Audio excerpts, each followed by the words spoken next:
Polícia Científica e Investigação Criminal se enfrenta a desafio com a barra proteção da vítima de tráfico humano.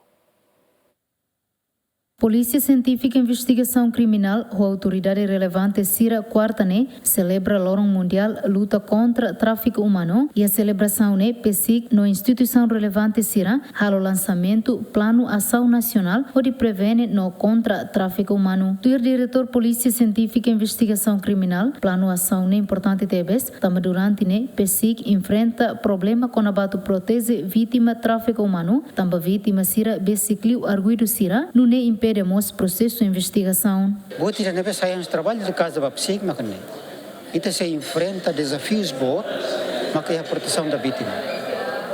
Tama dalam rumah se estado layak bid atau for proteção da vítima, então bela ihan ini prestraga processo de investigação. Tama vítima for declaração lá o livre, lá tu regras processual. Tama nie condições de neve maka memória é muito com arguido sira. Então, proteção de vítima, né? Ita precisa estabelece, não desenvolve.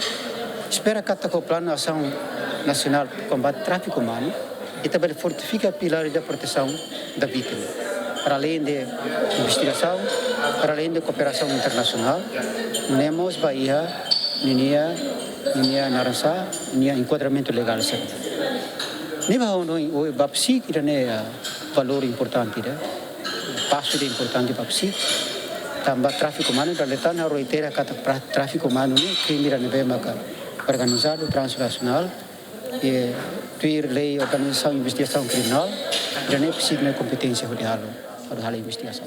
Tuir dados nebe ia, husitina ringo rua ruanulu to tina ringo rua ruanulu recém limane, resista caso no vítima tráfico humano hamutuk atus rua walunulu, composto husi feto nenulu recensia no mane atus rua sanu recinida. Husi caso no vítima tráfico humano atus rua walunulu ne, husi doméstica tolnulu recin hitu, mai husi railiur hatnulu recin lima, no ba railiur atusida sienulu recin walu. Santina de Jesus, José Mendes, Yemen.